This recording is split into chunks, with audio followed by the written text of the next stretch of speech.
welcome back to Smashing Heads Podcast. This is going to be our recap, believe it or not, for Ride or Die's episode 11. Now, we'll get to that. We still watched it. We'll get to that. We're still going to recap it. Here's what's happened. My name is Zach. I'm joined by my wife, Hannah. We're joined. I said I'm joined, but I did say it very fast. Here's the thing. Today's date is way beyond whenever this aired. We're not going to say what day it is. The problem is Hannah and I went back to Tennessee for the holidays because we have not been back there since we moved to Utah. We didn't go back for Thanksgiving, and so we actually ended up extending our stay. Yeah, we stayed longer than we had initially planned. The problem was your grandfather died. Well, okay. I mean, that did happen, but so okay, there's a lot to get into. That did happen a couple days before. He's not my biological grandfather, but he was married to my grandmother, my dad's mom, when I was like 7. So he's been basically in my life for that whole time. And this is Perry, yes, who you've told stories about before. Probably, yeah, I probably have. He did pass away about 2 or 3 days before we went back to Tennessee, and it actually, you know, as like morbid as it sounds, it was good timing. One, because we got to just already be there for the funeral, and I was a pallbearer and all that stuff. That's part, like, we extended our stay, and because of that, we were able to go to the funeral. Yes. But also, like, don't be upset about it, because he's been in assisted living for 2 years. The last 2 years, and he has basically just wanted to die the whole time. As morbid as it is, he's just like, I'm 96. He's like, I'm out of here. And I thought he was 97. Well, okay, yeah, I think he was gonna be 97, okay, but he's 96. So well, he lived a very long life, and it was very full. The funeral was really good. We got all of his family came in. I found out he had 7 brothers. 8 brothers. 8 brothers, and he was the youngest. No, he wasn't the youngest. I think he was next to youngest, but he was the longest living. Yeah, he was the only one out of the brothers that still alive. Was still alive, and so they talked about how, like, with him passing, that was an entire generation. But I mean, he had I forget the number. He had X amount of children, X amount of grandchildren, X amount of great grandchildren, and I think he had like great grandchildren too. Yeah, there were, and that's a side of the family that I don't know too well. I've met some of them just because, again, this was a marriage later in life, and so we didn't grow up with those people. I've met some of them, and I'd met some of the pallbearers and stuff like that before. But anyway, that's honestly not the reason why this was late. The reason these are so late is we were staying with Hannah's family for half the time we were in Tennessee, and we stayed with mine for the other half.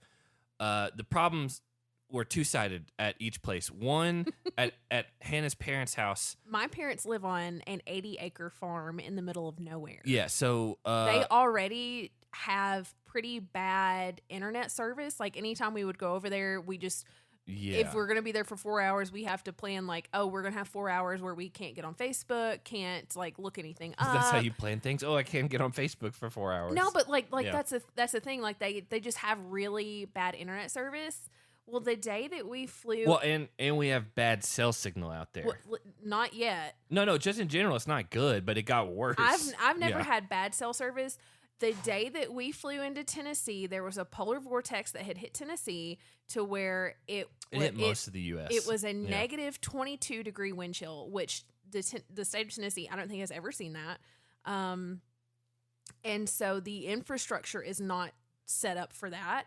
And no, there was some ice storms, and that's the second night. The polar vortex had come through. We got there when it was negative 22 degrees outside. No. I promise. It was the second night. Regardless, we got there, and we were there for several days. Well, right after we got there, there was another really bad storm that came through, and then we ended up losing power. And then the following day, which was Christmas Eve, the entire county... Actually, pretty much all of West Tennessee was having rolling blackouts because, again, infrastructure's not there. And so like the heat's it's just cranked everywhere. The state is not prepared for weather like that because they don't get weather like that. So we had lots of times where we did not have power, which means no heat. I know countless people who had pipes burst in their homes. So that was really fun. The ensuite bathroom that we were sharing with your sister, the toilet froze because it was out over an exposed, it was over like a porch and not insulated like the rest, so that froze. But you are forgetting also the night that the ice and polar stuff happened. We lost cell service. We lost cell service and we lost internet service. Like they have Wi-Fi, it's just not good. But the way her parents do things are like they'll stream. They basically have Netflix and Amazon Prime, and they stream that from their phone to the TV, and it's not good quality. Like it doesn't buffer very well, but that's all they have. That's the best they can get. Honestly, the problem was even that was gone because the ice storms hit all the lines and took them all out, and because where they live is not a high priority, it was gone for like 24 hours. Yeah. So we had no cell signal. We couldn't make phone calls. Yeah. We couldn't accept phone calls, no texting, we just watched, nothing. We watched your other two sisters play Minecraft. And they showed us the strip on their clubs they PlayStation. made. Yeah. But yeah, so that happened. We had it was so fun though. we weren't able to watch any, like there's no chance to stream anything while we were down there. So that already put us behind. We also had a funeral to go to. And then once we got to my parents' house, they have great internet. They have great internet. The problem there was there are 3 kids that are ages 5, 8, and then like 11, right? Is that right? Sounds right. It's close. Anyway. Annabelle will turn 8 next week. Yeah, so they're just running wild at all times. So there was either that or they're going to bed. And so there was really no time that we could get away to watch the challenge because obviously that's not something we can watch with them. And also to record, they were sleeping right outside of the bedroom we were staying in. And so there was no way to do it. So our room is like on the far end of the house upstairs. It's my old bedroom. And then outside our door is like an additional living room, which is like the kids' playroom. But because your parents, like, we had just moved and your parents had been gone a lot, and this was our first time coming home for Christmas. Your sister and her family always stay with your parents. Yeah. And so it's always worked out where the kids get... Yeah, we would just drive back to our house. Yeah, the kids would get the other bedroom. But this year, your parents realized really quickly something's not working. Yeah. Because all the kids were sleeping in the living room right outside our door. Yeah, and so we could hear them. Yeah, there was just no way for us to watch and record. And so... Again, we ended up staying a few extra days, which is good because we got to hang out with Jake and Amanda. That's Jake that used to be on the show and his now wife. We got to hang out with them 2 nights in a row. Honestly, stayed up till like 3 and 4 in the morning with them 2 different nights in a row, and playing Mario Kart and watching Grizzlies games and stuff like that. So and then the times that we weren't doing just stuff like that, we were so busy because of the holidays, going back and forth from family, and like some of the family we would have to go see is like an hour and a half away from where we were staying, and we'd have to go down there and then bounce from there to like 20 minutes down the road to like one of my side of the family if we were at hers, and it all became a lot, and we just were not able to record. And then the night before we fly back, our flight out of Memphis was at like 7 a.m. 7 a.m. So we had to spend the night in Memphis the night before because we had to be at the airport at like 5:30, and it decided, this is one of the reasons why we moved. It dropped down to single digits and a negative wind chill. Well, it's going to be 70 degrees today, and there are going to be tornadoes, and so our flight coming back to Utah was delayed. We were sitting in a plane. Sitting on the plane for an hour while the thunder was shaking the plane. Yeah. The wind was blowing it to and fro. It was wild. We were under... Yeah, it wasn't enough at that point by the time we boarded to be like a tornado warning or a watch even, but it was still severe thunderstorms. And we couldn't take off. We were under a low-level tornado watch. Yeah. Because there were not tornadoes specifically where we were at the airport, but there were like north and south of us. There weren't any like within probably like 15-mile radius or anything. But again, it's just it's of course like we go to Tennessee and it gets so much colder than it was in Utah. And then by the time we're there, it's a 70-degree difference. Like it literally went from 0 to 70. On Saturday, it was relatively warm. It was about 64 degrees outside. And then Sunday, when we were walking out of church, we were like, man, it's kind of hot outside. It was over 70 degrees. Yeah, it's so of course that's Tennessee weather around the holidays. Again, it's one of the reasons why we moved. But we wanted to experience holidays and to experience seasons and also not really deal with tornadoes, which they don't have here. Everyone that I've talked to at work has asked me like, "Oh, why'd you move?" And I'm like, "Well, there's not tornadoes here." Yeah. And they all have told me that they didn't know that tornadoes were real. Okay, well then you're talking to morons. No, I seriously. So I started a new job. I started training at a brand new job the week before we went home, and then we flew in on Tuesday. Wednesday of this week, I officially started and met all of those people at that office location. And they were like, one girl told me, she's like, I always thought that, it was just like a made up thing. I didn't think it was really real. And I was like, no, we had them all the time.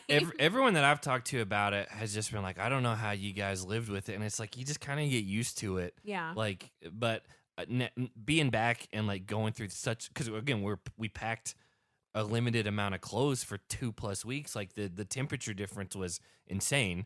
I packed a couple of sweaters because one, like we couldn't fit a lot. Packed a couple of sweaters, worked out for the first half of the trip. Second half of the trip, I had to like borrow t-shirts and wear sleep t-shirts out because it was so hot. Yeah, it got wild, and so it was even though I brought like our Yeti mic, not the normal setup that we typically use. I brought like just kind of a travel setup. There was just no way that we were going to be able to record, and so we had to wait to get back, and then that put us behind. And so again, as soon as we came back, Hannah had to start doing some other work stuff. So we're doing all episodes. We've watched. We're behind one episode right now as far as watching because we didn't want to watch too much and then have to try to recap based off of just notes. Yeah. So we're recording for episode 11 right now. We're recording tomorrow for episode 12, and then 13 is going to either be Tuesday or Wednesday, and then 14 comes out on Wednesday. Mm-hmm. So that one may be delayed by a little bit, but we're going to be back in the swing of things. We are also I've completely rearranged the podcast room for a handful of different reasons, but one, to give us some more space and a better flow in here, because it also doubles as a workspace for myself and Hannah, and also where all my musical instruments and stuff like that are.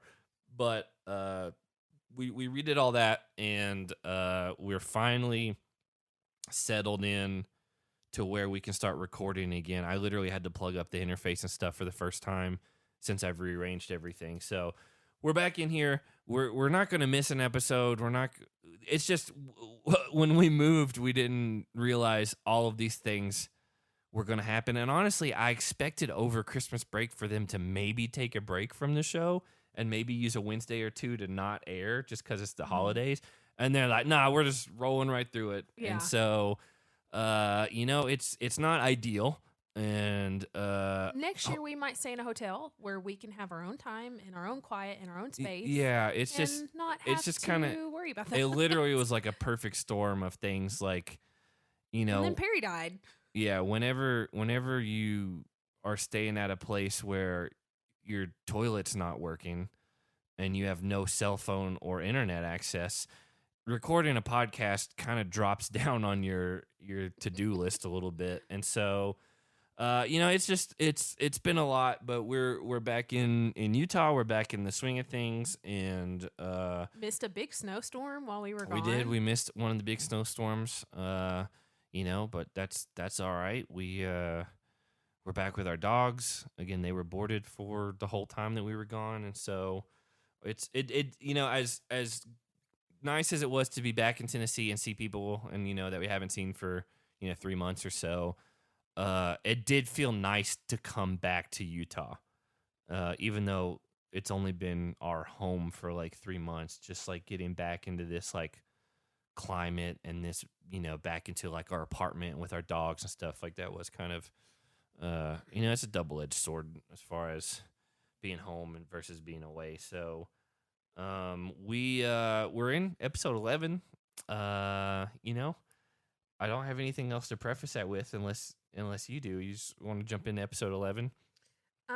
I have a lot of thoughts on episode 11. Yeah, because we also just life in general. We have watched episode 12 as well at this point, and so I'm trying to just kind of look over my notes real quick.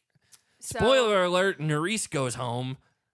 Okay, yeah. That's the only thing I can remember without looking at my notes. No, that's way at the end of the episode. Yeah. Jordyn does an entire breakdown of both teams in case we forgot who's where. Nany tells Casey that Kenny I do have this quote. Is one of the most respected men to ever be on the challenge. Yeah, her exact quote was, he's one of the most respected men who's ever been on the challenge. And it was just like Nany on Kenny to Casey. And I was like, I get that he's maybe going to be your brother-in-law at some point soon. I was like, but that's hyperbole. Like, he seems like a nice guy. Like, sure. And TJ likes him, and I don't think anyone on the cast has a beef with him. That it could be taken a number of different ways. When you say one of the most respected guys in the game, you probably think like some of the big hitters that are like household names in challenge fan households. If they came into the game, you'd be like, oh, man. Like, yeah, you put some respect on that name. But it could also be taken as everyone loves Kenny. He is so honest. He's so fun. He really tries, and he wants to do right by everyone. So we respect him because he's such a nice person. But here's my thing. We respect him as a person. He had 0 camera time until the episode he went home because he, like his sister, just kind of fade into the background, and they don't give you anything worth watching except that she's good at the show. Yeah. But as far as like the personality side of things, good God, if I had to watch her on Big Brother, what do you watch? Like, they're just stuck in a house. Like, at least here, like, they're going out and they're doing these daily things. Like, the stuff in Big Brother's like in their backyard. And I've never watched Big Brother, so I don't really know. Well, but speaking of people who are fun to watch, Nelson tells Nerys that Tori and Anissa are the biggest snakes in the game, but then says, quote, I hate being on this team. Yeah. And that becomes just like a recurring theme. Well, good news, Nelson, because the next episode, you're not on the team anymore. Well, yeah, again, he has a beef with Tori for sure. And by the way, foreshadowing for episode 12, I think Tori, I've got a lot of thoughts about Tori in the next episode, so I'm going to save them for that. I absolutely loved what Jordyn did in the elimination, but that's not this episode. I get it. So, yeah, I told you when we were watching episode 12, this pertains to episode 11, though. I think Tori might be the most overrated person we've ever had on the show who has a reputation. Because what has she done? Like, she made that final in, like, World of Worlds 2 with Jordyn, like, pushing her the whole way. And then I believe in that one, she was one of the people that got cut in, like, the first or second leg of the final. Like, she didn't even get to make it to the last part.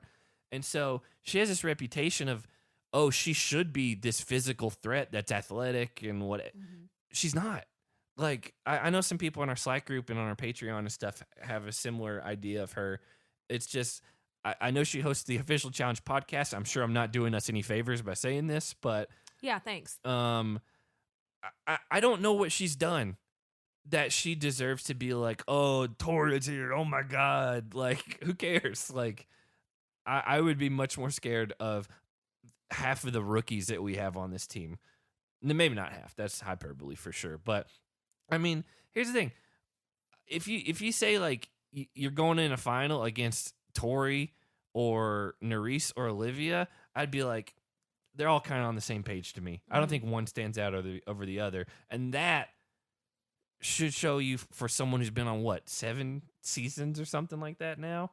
like you should be able to differentiate yourself because she's had some elimination losses that were not pretty good. bad. Yeah, they weren't good looks, and so I don't know. I just feel like that's whatever. Bananas and Fessy talk after that, and they think their team's really stacked, and Bananas is telling Fessy that he thinks Mariah feels left out, which Fessy likes to play up that, oh, I'm such a good ride or die or whatever. But I mean, he's being selfish on all the stuff he does. I don't blame him. Like in a game perspective, like you're gonna do what you can to make your team the best you think it can be, and also because you want to win and make money. Yeah, but he tries to almost gaslight Mariah sometimes into, oh, you should do this for me, but then he doesn't do the same thing for her. I think that's more in the next episode. But we go to the daily. It's just called Spin Class. It's a weird take on trivia mixed with like what were those fair rides that like the Gravitron? It kind of reminded me of that. You know what I'm talking about? You know what the Gravitron is? Kind of, but I never got on fair rides because I didn't trust them. Fair rides are very sketchy. Like they're our good friend Jeffrey. I thought he went ARF, and I didn't know what you were doing. Our good friend Jeffrey was at one of the county fairs close to where we lived, and but it was faulty, and he like almost got really hurt. Well, by the way, and then there was one in Memphis where a kid died. Also, the fairs near us are a notorious gang meetup area where there's always violence and there's always shootings. Yeah, I went to a couple in high school, and we didn't run into any of that, but it would like every other year you'd be like, oh yeah, there was this like rival thing that happened, and you're like, oh, anyway. At fair rides, in high school, I rode with some of my friends. We rode a handful of the stuff.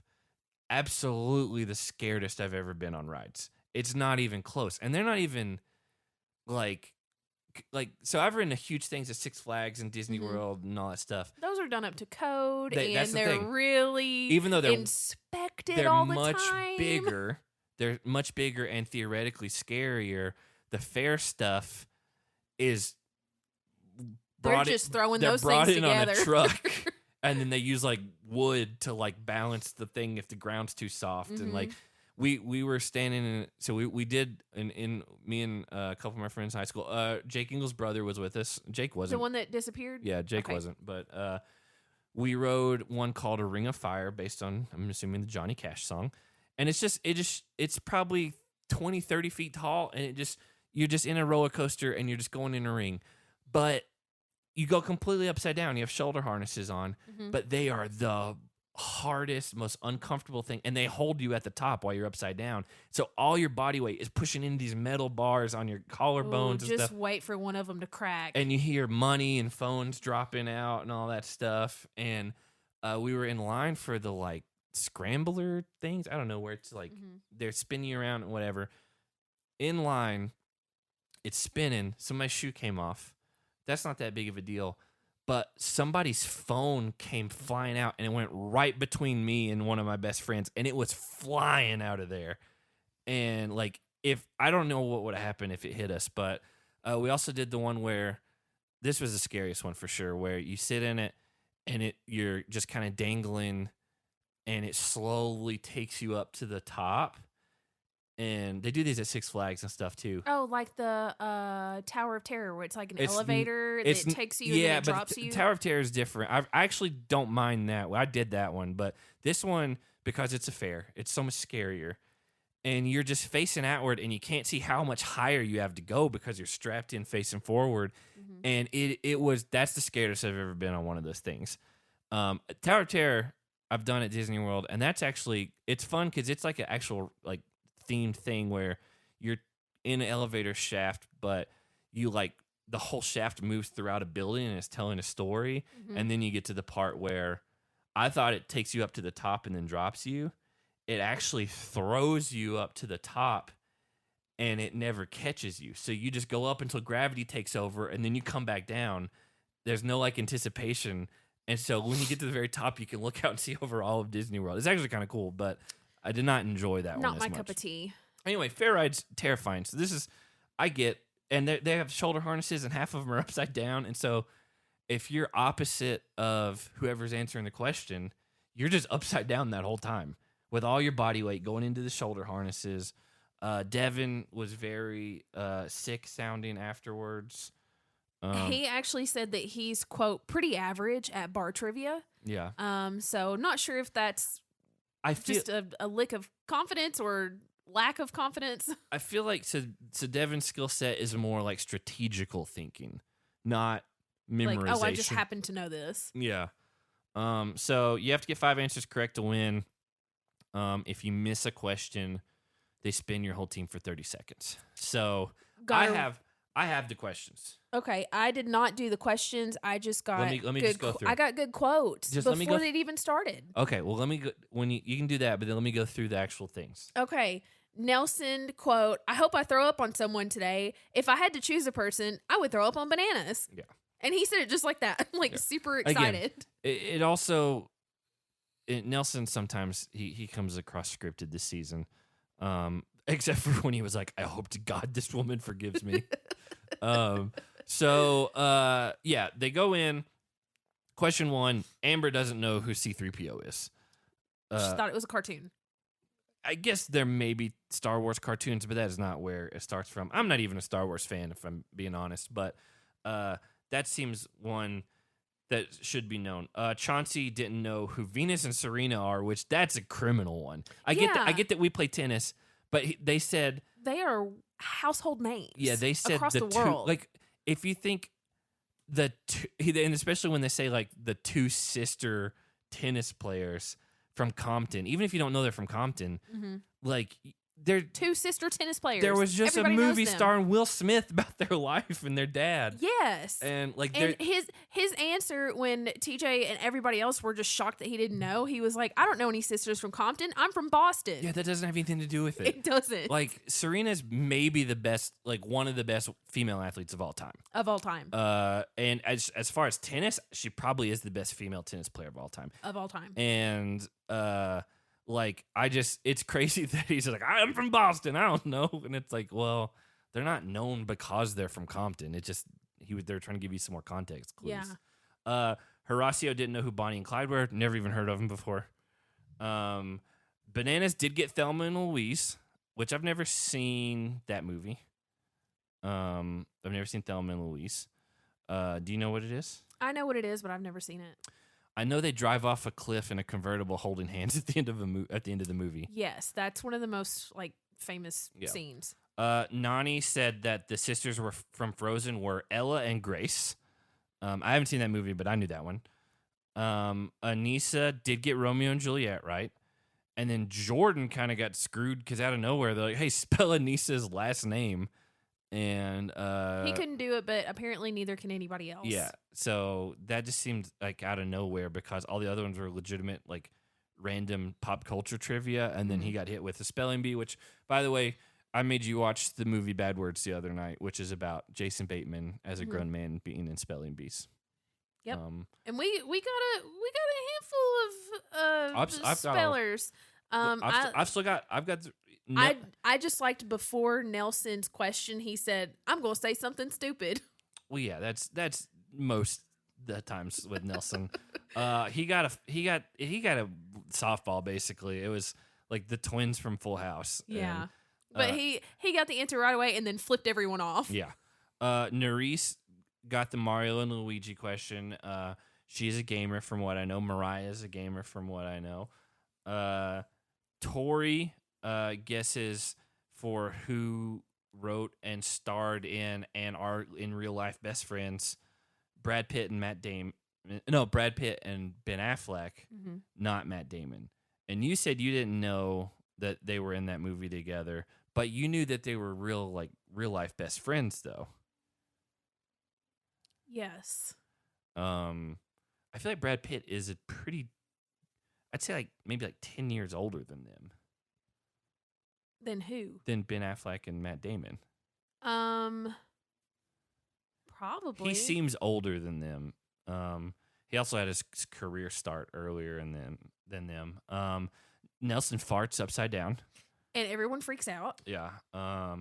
Mariah has to spell the word animosity, and Nelson was like, "No way." And he said nope. And then she got it right. Casey guesses. Oh. Aaron. No, Eden. It autocorrected to Aaron. She guessed Eden for Adam and Eve, and I get that. Maybe she has no like religious upbringing or anything, but I feel like that is one of the stories out of anything, because people use that even as like analogies and stuff like that for when it has no like Christian context. Like again, Fessie's quote was, "I'm a Muslim," and he said, "I'm not even Christian." Yeah. And I know this one. I kind of misremember the quote, but like the thing is, I do know that the Philippines, which she is Filipino. My grandmother's from the Philippines, and just from what I've learned from her over the years is the nation of the Philippines was predominantly Catholic until the last I don't know how many years. Now it's like half Catholic, half Muslim. Yeah. But even then, with the Catholic, what word am I looking for? Influence? Yeah. Everyone there knows who Adam and Eve are. And he said the word in the Garden of Eden, and she went, "Eden?" Like as an answer. Yeah. And anyway. Every single other person there was like, what? Yeah, that seemed like that. That's just one of those weird ones that you wouldn't think would be a blind spot, just because, again, no matter like what your upbringing is or anything like that, it seems like that somehow is transcended, whatever. Yeah. And so then Devin gets Scooby and Shaggy. Olivia has to spell, and she has to spell allegiance, and she spells it ALLEGANCCT. I don't think there are any words that end in CCT. Legant. You added an H in there. Because the two C's in like Italian. Frappuccino. Yeah, so you thought she was spelling like an Italian word? Maybe. I don't know where she's getting it. It's as I don't good know how she thinks that spelled allegiance. Yeah, it's as good of a guess as any. And also, when she ended, she from what I remember, wasn't like, "Oh, I messed that up." When TJ said it was wrong, she's like, "Oh, dang it." And like, I don't know. Oh, God love her. Mariah does not get Fessie's birthday month, but then Fessie thought Mariah had half of the siblings that she does have. She has 6 siblings in real life. Again, I think they may not be that close in real life, and this is showing that. I feel like they met and were friendly, and he's like, "Hey, this thing's coming up, and I need a partner, and you're I need a female partner, athletic, female." And so Nerys gets that Nelly calls himself Scuba Nelly. Mm-hmm. Nelson gets Ben and Jerry's. Thought he was gonna miss it. But then he yells out, "Too right on trivia day. Nobody's touching me." Devin misses the Empire State of Mind question. I think he said Rihanna instead of Alicia Keys. Yep. And then Bananas to win it gets 10 times 4 times 3 minus 2. And he gets that correct. And Bananas quote, "I'm not as dumb as I look, ladies and gentlemen." Bananas is self-aware. Like he gets it. So the orange team wins. Then we get a night out, and immediately I don't have a lot of stuff from this night out, but Tori is kind of dancing around or whatever, and she turns to Nelson sitting at a table with Devin, and I don't remember exactly what she said. I've got the whole quote. Okay. She said, "You okay? I'm just trying to keep the mood up." And Nelson goes, "Yeah." And then she walks away. Nelson turns to Devin and says, "I effing hate this team." My thing was just, it said Tori tries to cheer Nelson up, and he blows her off, and then immediately tells Devin that he hates his team. And well, he also said, like, he just kept going on, and finally he said, "I'd rather be on a losing team that trusts each other than a winning team with a bunch of fake people." Yeah, again, he does not like his team. He's not down with it. And I don't have what was said, but I have a note that says Tori was petty about Nerys. That's a theme. It's going to be a theme going forward. My note was Tori is down, all caps bad, this episode, doing everything out of spite. Well, it's going to ramble on over to the next episode too. The whole floor's gonna just open up and she's gonna fall through. So Nany meets with Anissa, Tori, and Casey, and just kind of is trying to figure out, if she's not the main vote, how she should play it so she can be saved by one or the other. And so Jordyn gives Nurys the advice to say as little as possible when she goes into the deliberation. Don't say names. Don't say what you would do. Just say like, "Hey, I'm ready to go." Whatever. The thing that they want is for you to like throw your friends under the bus, especially if you don't have any sort of like past experience to back it up. Because like in the next episode, Bananas completely throws someone on his team under the bus in the interrogation, but I think they all kind of expect it with him. Yeah. As a rookie, they're trying to manipulate what they can, and especially, with Tori being on the panel that's looking at you, she's going to look for anything Nurys says. So we get into the interrogation, and Tori, I don't like I think Nelson brings up, hey, why were we not included in who we were voting for last episode, which was Horacio? And Tori in a confessional says they left Nelson and Olivia out on purpose. Like the rest of them collectively decided we're not going to tell them because he's close with Olivia. Olivia was partnered with Horacio, and they don't want it to leak. As again, Nelson said, she's a snake. I don't trust her. That kind of goes to prove his point when why he hates his team. So Nany's in there. She doesn't really say much. Again, she's vet player. She's not going to go out of her way to, upset anything. Mariah basically just says she doesn't want to be the main vote. She downplayed her abilities. Yeah, I did write. Yeah, she was saying, almost too much, almost to the point where it was like, we know what you're doing. Yeah. But she did. She downplayed her abilities, and then Nurys came in after her and did the complete opposite. Amber was right after. Well, Nurys came in and did the opposite of what Mariah did. Yeah, Amber came in and basically begs them to not do anything. And then Nurys builds herself up too much. She's like, I am pretty good at this and this. And also, Bananas was in there helping her on by asking all the right questions. And she basically almost dug her own grave by confirming to her opponents how much of a threat she is. Well, and Bananas wants to protect Mariah and Nany. Right. And so he's wanting... He needs Nurys to go in. Yeah, he wants everyone else to be on the Nurys boat, Yeah. And so Nelson basically tells everyone that he wants them to talk after they see the elimination so they can decide who they're voting for, and so he can know who everyone's voting for. And then back at the house, Nany and Amber kind of get together and just... Nany's realizing that Nurys and Mariah are going to save each other. Oh, sorry. Yeah, Maurice is not a person. Nurys and Mariah. And so she makes a deal with Amber because she wants to have at least one person on her side in the draw that will, maybe save her.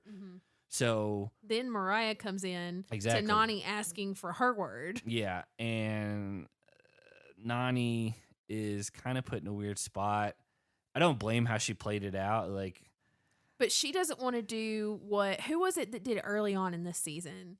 They made deals with both teams, and it was the like Broadway guy Tommy. Yeah, Tommy and Annalise. Yeah. They went to both, but they went out of their teams. Way to go to both. I know that's the thing. Like they made their way to both teams, promising to save each other, and then they're the ones that had to. Yeah, I think that's completely different. Nany went to Amber and then was approached by Mariah. But I think Nany didn't want to be in that kind of situation. Yeah. To where Mariah could be like, well, you promised me. Yeah. You gave me your word that you were going to save me. I think Mariah probably, which we haven't seen, probably talked to Bananas and kind of knew how their team was leaning and knew Nurys was going to be the vote. And she knows Nany is close to Bananas, so that's why she tried to get in there. Right. So Nurys then has like a talk with Tori to apologize. Yeah. Which I think was really big of Nurys. I think it I agree, and I feel like honestly she didn't have to do that. She didn't have to do it because she has nothing to do with that situation. And again, like Tori even told her, she's like, you just kind of got caught up in this thing that's going on between me and him, and la-di-da-di-da. She's like, you just were caught in the middle, and it's not your fault. Yeah. And it kind of seems like it was helping Tori to get some closure. No, that's what it seemed like at this point, because like it seemed like things were okay. Like well, Tori they're not. Tori seemed like she was accepting that, Nerys is here. She and Jordyn like each other, and that's just going to be a thing. Here's the thing. I wonder if you're getting that vibe because of confessionals we saw, because I remember kind of feeling the same way at the time. It's very possible that those confessionals were filmed after Nerys had already gone home, so it's very easy to be very tranquil and whatever when that threat, quote threat. Well, is gone. I'm going off of the in-room conversation. I don't remember specifics of it. I do remember Tori telling her, "Hey, I'm not mad at you. You were just stuck in the middle of this." Yeah, and again, like from Nerys's perspective, she's not done anything wrong. Mm-mm. Like she's there. There is a guy there that she likes and is single, and she can't help what their past is. She wasn't doing stuff with Jordyn from what I can tell to spite Tori. I think she just liked Jordyn. Yeah. Plus, Tori and Jordyn have been apart for a year and a half, and Tori has dated other people very publicly. So Nerys, Nerys is not in the wrong. Yeah. It's not her fault. And it just seemed the way that Tori responded to Nerys, it seemed like she was like, I understand. Oh, well. And then everything changes. Yeah. So we get to the elimination. Orange team basically picks Nerys, and Tori goes out of her way to announce, even though she's like one of the last votes, she's like, this is nothing personal. And it's like, well, saying that makes it seem like it's personal. Makes you're overcompensating. Like all you had to do would be like, I vote Nerys just like everyone else did. You didn't have to go out of your way to do that. Well, what's so funny is so everybody on that team voted for Nerys except Nelson, who voted for Mariah. Well, this is ride or die. Yeah. It is. I didn't write down the votes, so. Olivia voted for Nany, and then Fessy threw in a vote for Amber. Yeah. Because of course. He doesn't like Amber. For whatever reason, he's out to get her. Well, even back with like the Big Brother stuff, she's like, I'm not a part of this alliance ever. And he's like, I want you to remember that. And so, we knew it was going to be a pole wrestle type thing just based on the arena or whatever it's called whenever you walked in. There's one thing with a lot of handles on it in the middle and then a huge ring. So you knew it was going to be pole wrestle. They call it Potto Brawl, which I guess is I forgot he gave the history of what a potto is. But basically what theirs is, it's a volleyball with leather and ropes around it with a bunch of things. And I got to be honest. Oh, I kind of skipped over. Mariah pulls a safe dagger. She saves Nany. Yes. So Nany didn't have to. That really helped Nany. Yeah. Because then she wouldn't have to choose between the two. So yeah, they go in, and I got to be honest, like size wise, they're similar. Amber's tall and long. She's a little taller, but she seems skinnier. Like just like smaller arms, smaller leg, like that type of thing. And like we've seen Nerys. Nerys is like has done really well at the daily stuff. And I honestly would have thought Nerys wins this. I think I like her a little more than Amber at this point, and that's probably why as well. Probably because she hasn't proved anything. We talk about this all the time. It seems like the other people in the house, for whatever reason, everyone just hates Amber. Except for Chauncey, but except for Chauncey, who we'll see later in the next episode. They're probably going to get married. It's been like it's like a general the first season when that stuff started coming up, we were just like, I don't really see it. Like they don't like her. I was like, I don't know why. And then the next season it happened again, and you're like, well, maybe there's some stuff we aren't seeing. Yeah. And now it's like, if it's something. Like there's something that's happening that the viewers don't know that about. rubs these people the wrong way. I mean, here's the thing. Every person that's been from Big Brother on the show has aligned with other Big Brother players. Mm-hmm. As far as I can remember, she is the only person who has been ostracized and outcast from that group. And I wonder if she did something on her Big Brother season. That doesn't feel like the type of person she is from what we've seen. Yeah, I know. But for whatever reason, like we've seen some of these Big Brother people, they don't like her. Align with other people from different shows before they make an alliance with her. 100%. And that's a little red flag popping up. And like, she's a challenge champion. Granted, she had CT. It was her and CT. But she is a champion. And like, she might be the most like disrespected champion that's ever been on this show. I forget that she's won. Yeah. I forget that she has a ring. I mean, like, even to like the people in the house, I would say no one there sees her as a threat, even though she's won before. Because they're just like, who cares? Like, I think they're like, CT did the weight on that one. She just ran. And so, I just want to point out they played Old School Paramore. They did. That one song that Hayley Williams quit singing for a while. She's called the girl a whore. And she's like, I shouldn't have said that. But now now they're performing it live again, which thank goodness, because it's one of the best songs ever. And also, just Nelson said that he thinks Amber's made out of gummy bears with the way she's stretching. So I guess gummy bears stretch really well. Yeah, I mean, well, they're flexible. I've never tried to stretch one though. I have. I've pulled them to where they break apart. Just to see. I can't give you specifics, but I know that it's happened. But yeah, Amber wins round 1 and she wins round 2. Like, that's all there is to it. Yeah. Like, it looked like Nerys might have hurt her arm at the end of round 1. Like overextended her elbow or something. She was kind of holding it funny. Yeah. But I mean, I'm not taking any credit away from Amber. Like, she won. She won 2 rounds in a row, and it was physical, and there were no advantages, disadvantages. Yeah, the crowd can't help you really. Mm-hmm. And like, she just straight up won, and so like, that's a big win for Amber. And it's I would say the best like elimination win she's had. I believe.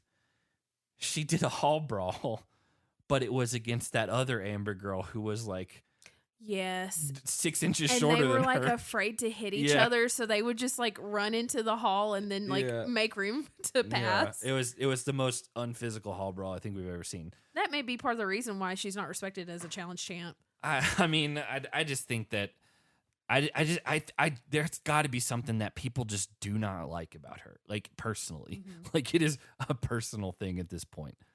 And so anyway, Nerys comes back, meets with TJ. He lets her in as far as like, hey, as long as Nelson's still in the game, you're good to go. And she cries. She cries like I 100% she's coming back.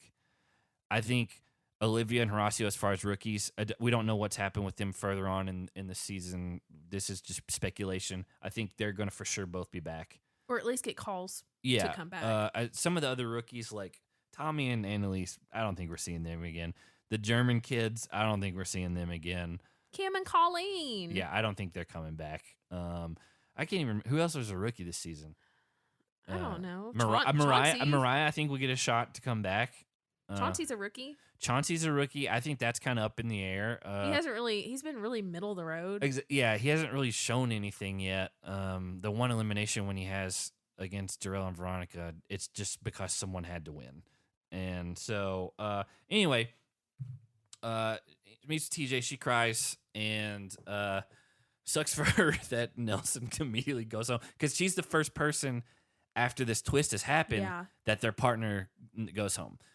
Which we'll cover in the next episode. But again, I don't mind this twist so far. I have heard rumblings about the episode we haven't watched yet, which is episode 13, that production has done something that has made a lot of people lose faith in their ability to be unbiased or something like that. I don't know what it is, but I had to turn the Slack group off for that reason because I didn't want to know. But we'll see because that's the next one we have to watch. But any final thoughts on this episode?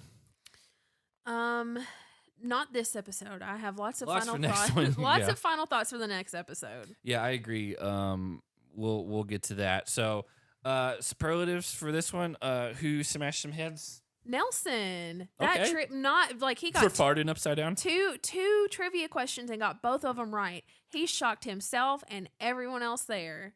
Yeah, I'll say I just for the sake that no one likes Amber, it seems, and that she is disrespected, and she handled Nerys in that elimination, and that is a physical elimination. And so I'm going to give it to Amber because I feel like no one else would. Yeah. So who got their head smashed? Tori. I think that's a good one. I'm not going to go the same way as you. I could go two ways on this one. Okay. I'm going to give you two. I've never done two. I don't think I might have, but I don't think that's allowed. it's going to be allowed. I need to call Jake. I need to call Jake. He's the decider. It's after midnight back in Tennessee. One, and because it came to me on accident just a second ago, everyone in Nelson's cloud of upside down fart on the wheel.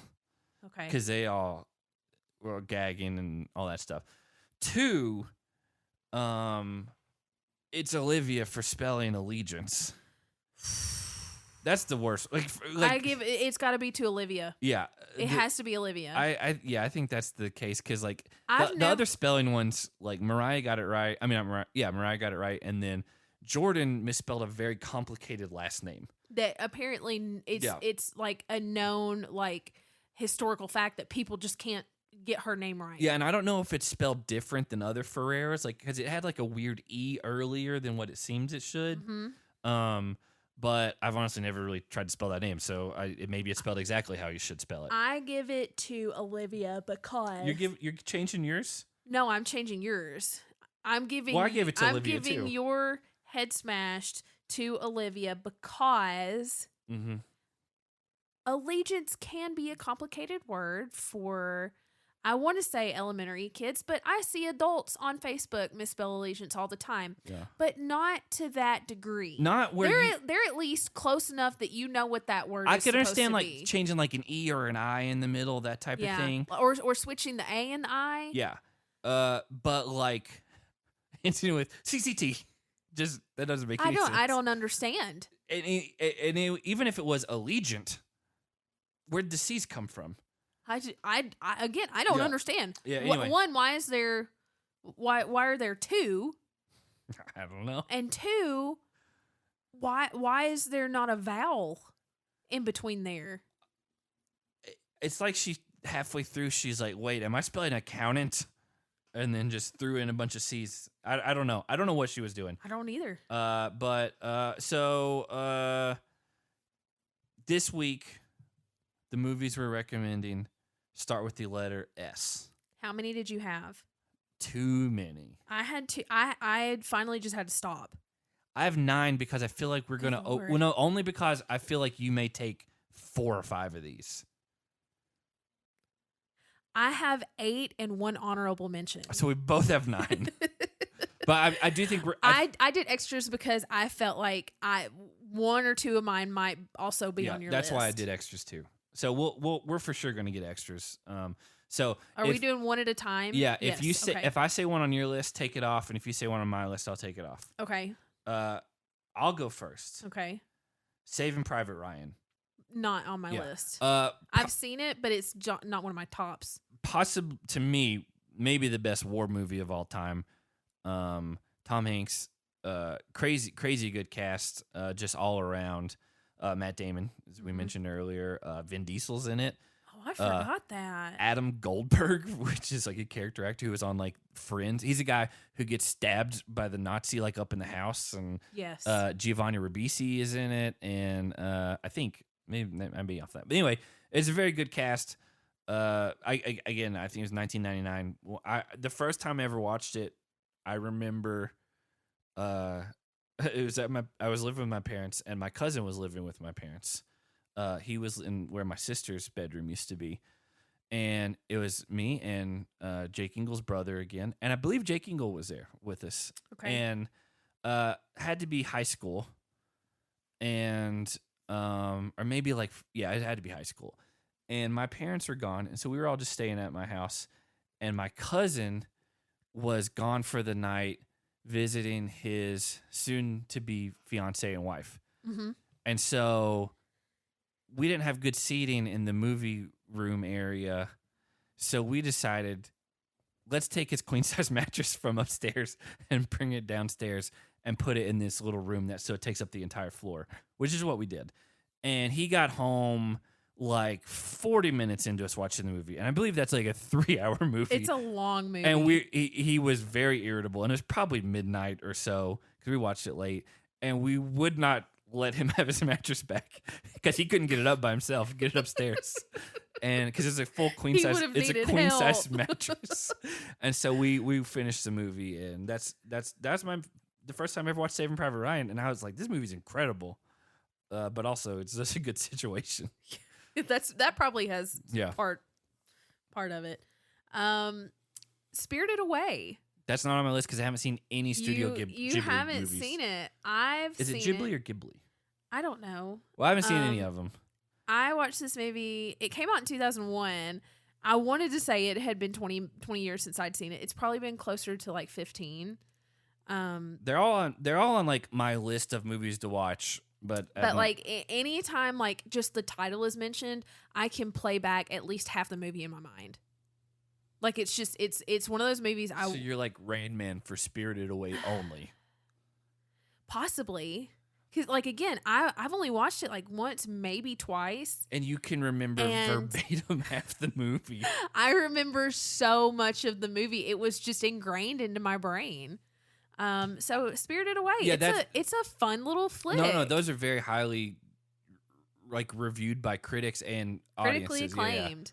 No, I want to watch those. There's a lot of them. My friend Totoro or my neighbor Totoro, whatever it is, and again, there's a million of them. You know what they are.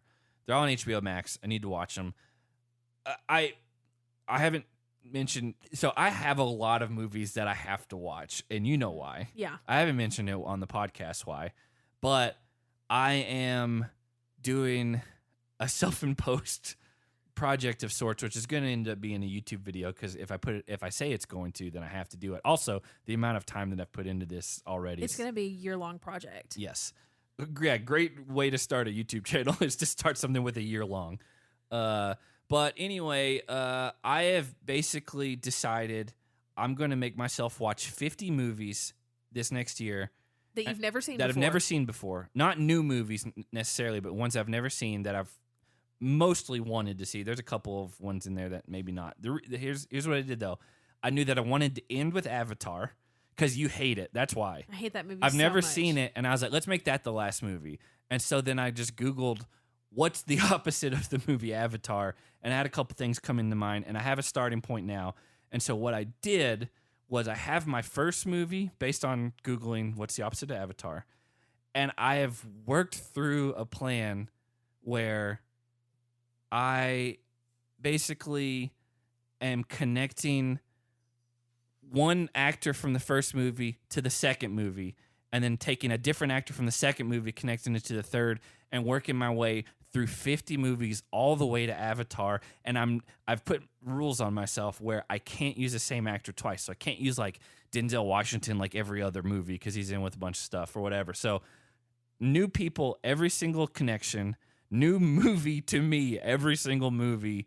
And they're like popular movies that you missed. Some of them are a little more obscure than others, but mostly big movies. You read me the list the other day. Yeah. And there were several where I just yelled at you and I said, I do not believe you for a second that you haven't seen that movie. So there are some like glaring ones that like I've just either never gotten around to, or like I grew up kind of in a house that didn't like certain types of movies being played, and so I just didn't want, like, The Matrix is on there. I've never seen The Matrix. I don't understand why your parents wouldn't want you to watch The Matrix. Well, I watched it as a child with my parents. But when it came out, I was 11, and it was R-rated, and they're like, you're not watching that. And so it's just one that I never got around to.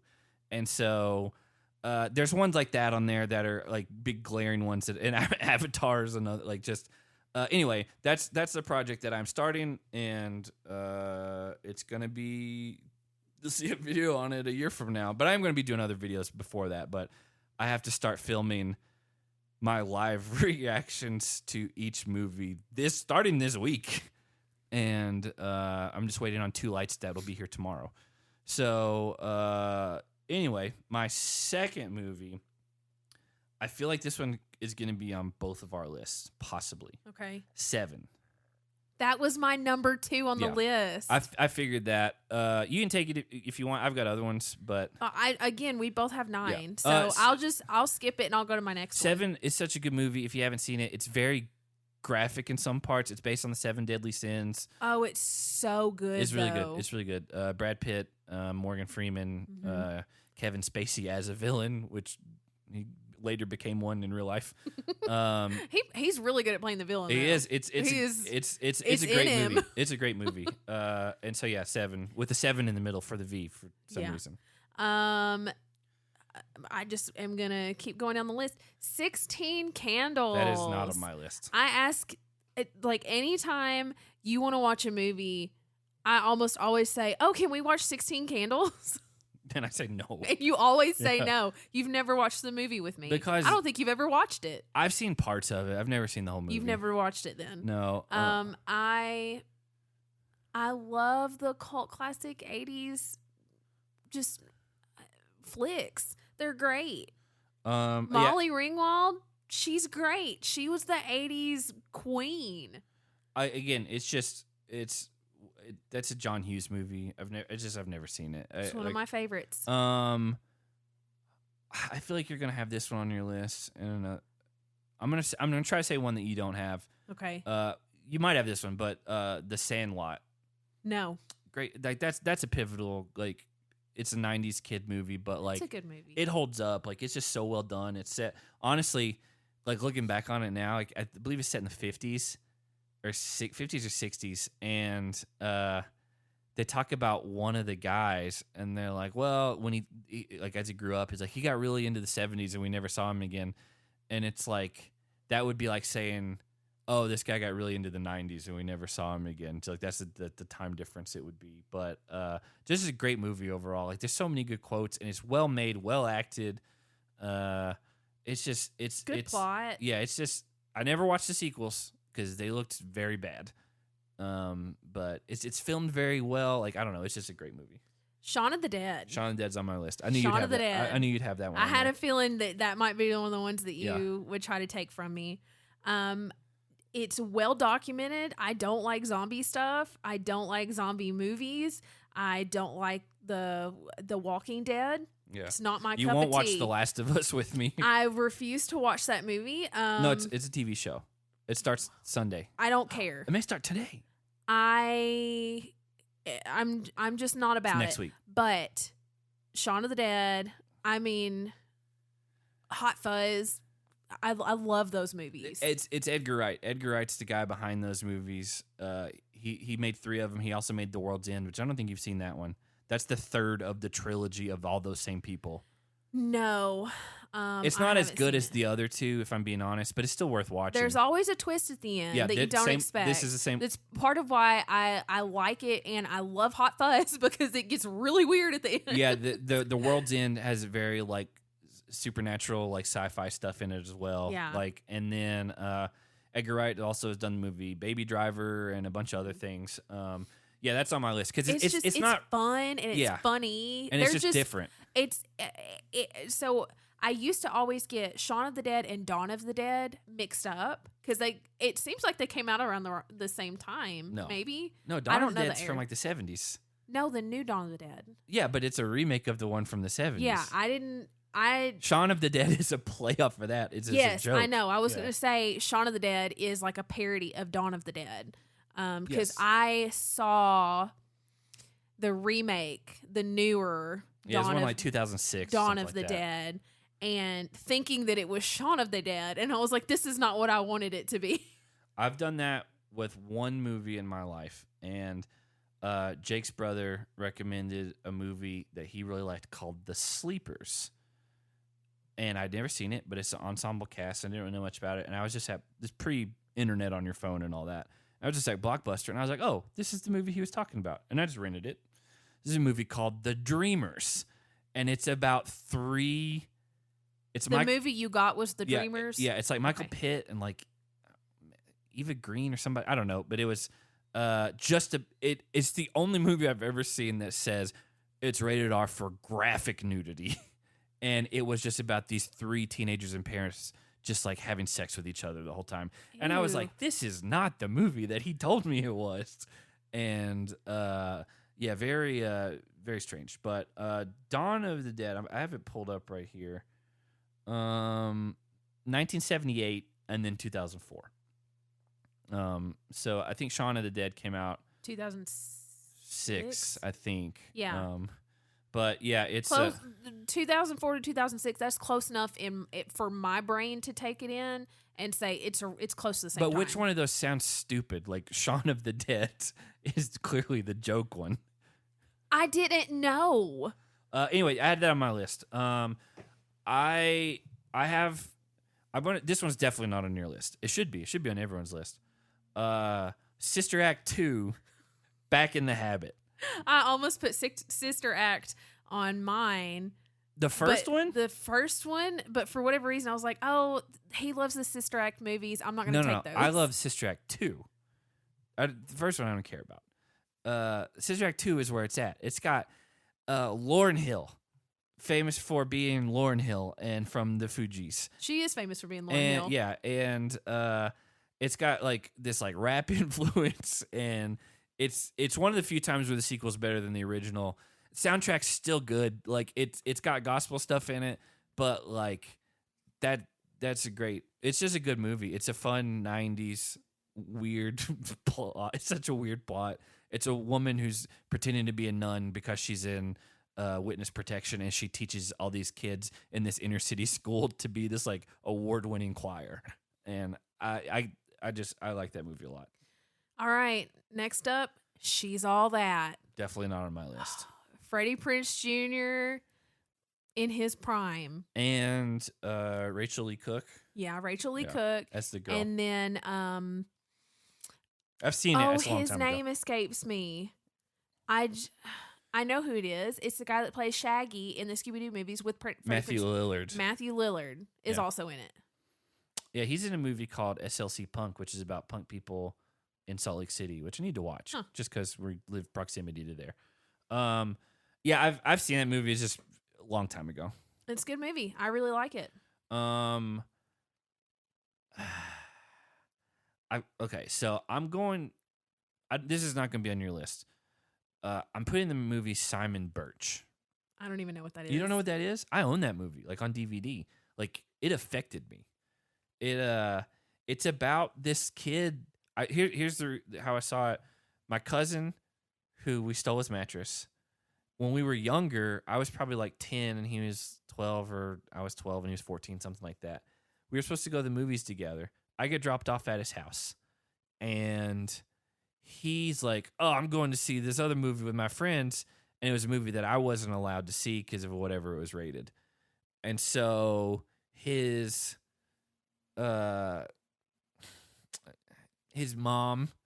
I was going to say some other things about her, but I'm not going to say that on here. His mom took me to see Simon Birch, which is about a movie about a kid who's like a little person and him like struggling to like fit in, and it's set in like the 60s or whatever. Mm-hmm. He's got a best friend who's like, a really athletic, like normal kid. And it's a very sad movie. Like it's a good movie, but it has very sad part. It's funny. Was that the movie you were supposed to go watch? Yeah. It's PG. Yeah, it was. So this was not. My cousin's not going with me, so his mom's taking me to a movie, and she's like, "Hey, why don't we go see this?" This was the movie you planned to watch. No. Okay, we were supposed to go see something else, and then he went to see, and it just went from there. I don't know. But yeah. So this movie was not the original plan. No. Probably the only time his mom and I ever did anything on our own. Okay. And it is a good movie. it is can be extremely sad. It also is very funny too. But it's just, I don't want to give anything away, but it's from 1998. It's really good. Okay. My next movie, Superbad. I forgot to put that one on my list. That's one I forgot because I think I got towards the end and just gave up. Freaking love that movie. Agreed. It's so good. Yeah, I love Superbad. Jonah Hill or Michael Cera once said they would never make a sequel unless it was them as like grandparents. Like, and I was like, I'd be all in for that. That would be really funny. So yeah, that's a great one. I did forget that one completely. Because the one I put on there that's in the similar vein was Step Brothers. That's the next one on my list. I figured you might, because it's just a good. I love that movie, and anybody that knows me knows that I love Will Ferrell. Yeah, and it's like Adam Scott and Katherine Hahn and like those people like kind of before they blew up, Parks and Rec and like all the TV shows she's been in. And what's ironic is what's her name? The lady that plays Will Ferrell's mom. I don't know her name, which is surprising. But she plays his stepmom in Elf. Yeah. And so, like, they have a really good mother-son dynamic, even though they're probably only a few years apart. I want to say her name is Mary something, but I really don't remember. Yeah, that was mine. I have two left. I have one left in my honorable mention. Okay, so the same. So then I guess I'll say... You said Step Brothers. Okay, then you go. So it's my turn. Spider-Man No Way Home. Didn't put any of those on there. I thought for sure you would put them on there. I left those out. I do like that movie a lot, but I left all the Spider-Man stuff out. I came really, really, really close to putting the original Spider-Man on there because Tobey Maguire is my Spider-Man. But it doesn't hold up. But you and I, over Christmas, at your parents' house, the two younger children had already gone to bed, I believe. Our nieces and nephews. And our oldest nephew he's old enough that he's starting to get really into like Star Wars and Marvel superheroes. And he's old enough to where they're letting him watch certain PG-13 stuff. Yeah, start to watch some of the movies. They're still really careful about what he does watch. But he's been wanting to watch the Tom Holland Spider-Man movies. Well, no, he had already seen Spider-Man Homecoming. Him and his dad had watched the first Tom Holland one. So we watched the second one. This is No Way Home says that it's the first one. No. 2017. Homecoming. I looked up the... Homecoming is the first one, and then Far From Home is the one we watched with him, and then No Way Home is the newest one. Okay. So which one did you mean? Hold on. Spider-Man, Tom Holland. I'm 99% sure Homecoming's the first one, then Far From Home, which is the one we watched because they're in Europe. They're far from home. And then No Way Home is because of the time shifts. I forgot why I put that on there. Okay, yeah. So we recently watched the second one, Far From Home, with our nephew and our brother-in-law because he's old enough and we're like, hey, we've seen the Spider-Man movies and they are really clean and they're really fun and I think that he would like them. And so that reminded me how much I enjoy Tom Holland as Spider-Man. I think he does an incredible job. Yeah, I agree. So for me, I actually did on purpose pick No Way Home because Tobey Maguire is in that one as Spider-Man. That's what I thought, but I was like, it's not 2017. Yeah. I can't ever keep them straight because they're not like Spider-Man 1, 2, and 3. But yes, I purposefully... When I wrote it down, I picked the third one because that's the one with the multiverse where they bring in Andrew Garfield, which I've never seen his. But he did a really good job too. But Tobey Maguire, like that's the OG guy, and he was in this one too. And so it was just like the best of all three worlds together. Yeah, I just didn't put any of those. I just left those out on purpose. For tomorrow's episode, I have some superhero stuff in there, but I have two left, and one of these might be on your list. I don't think the other one is, but I did put Space Jam on here. And honestly, that's kind of like my lower tier because I get it. Objectively, it's not high-class cinema. Like, it's not. But it's two things that pivotal in the 90s for me specifically. For a lot of people. Michael Jordan and the Looney Tunes. And I get the Looney Tunes reruns in like the 50s and stuff, but I grew up watching Looney Tunes reruns on cartoon. All the time. I mean, on Nickelodeon and stuff like that. And so I've watched all of those old ones. Mm-hmm. I still like, I mean, I haven't watched them in a while, but I like the idea of Looney Tunes still.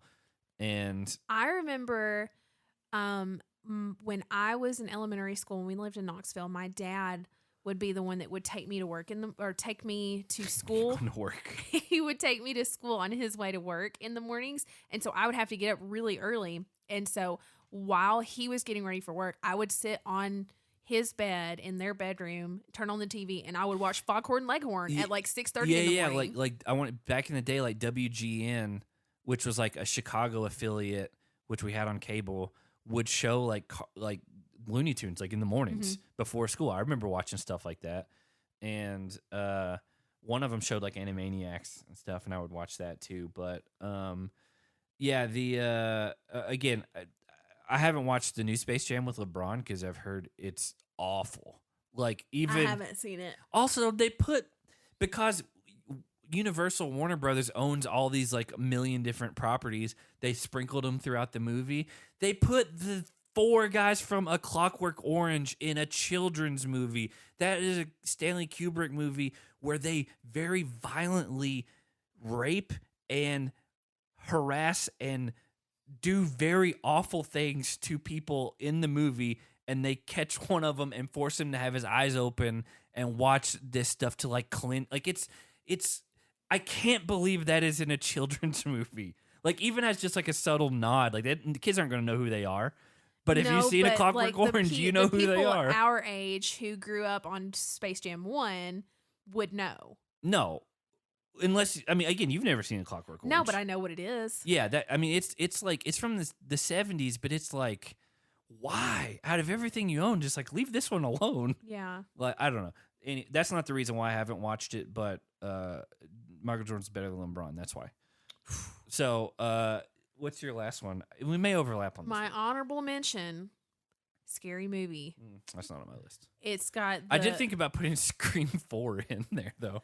I've seen the Scream movies. You know, I don't do scary movies. I don't either. But Scary Movie was a parody of the Scream movies. Matthew Lillard. He's in that one too. I don't think so. He is. He's in Scream. Are you sure? He's in Scream, I think, on. but he's not in the Scary Movie. I know the Wayans brothers are in it. Yeah, they're in it. And then Anna Faris is in it. She's not until later. But she is in it. She's in. But I don't think she's in the first one. She's listed. Is she? Uh-huh. She dropped out after a while. You see a guy's wiener go into another guy's ear in that movie. Carmen Electra's in it. Yeah, they stab her implants out in that movie. I don't think Matthew Lillard's in that movie. Maybe it is the He's original. in Scream, I'm pretty sure. Maybe that's what I'm getting mixed up. Regina Hall is in Scary Movie.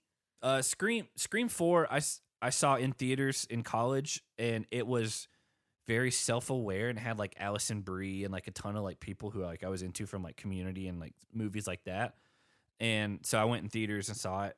I think that's the only like quote horror movie I've ever seen in theaters. But those are kind of like campy and like self-referencing.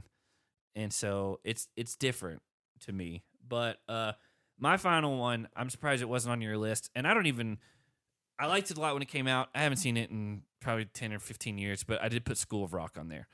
Just because it's teaching kids to play music. Yeah, I can reference that movie, but it's not one of my favorites. It's who introduced you to Miranda Cosgrove.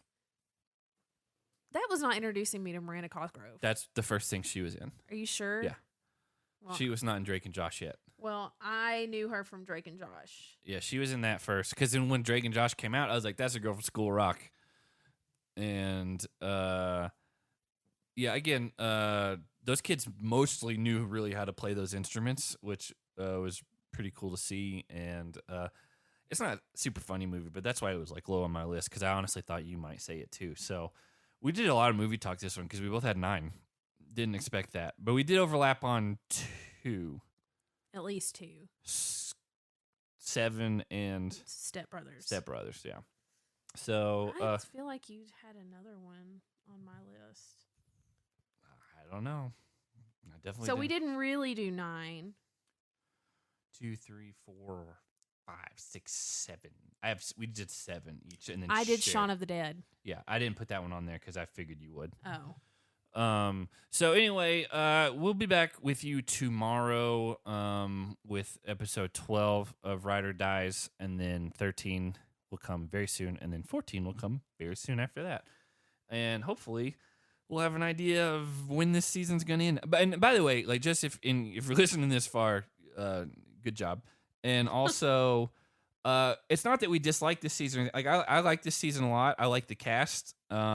It's just this has been the most insanely challenging season for us to watch for a million reasons outside of being just time. The thing is, we're not going to not do it. Yeah. Because, again, at the end of the day, we're still fans of the challenge. And that's the whole reason we're even doing this. 17th season we've covered. Yeah. We've never missed an episode. We've never skipped an episode.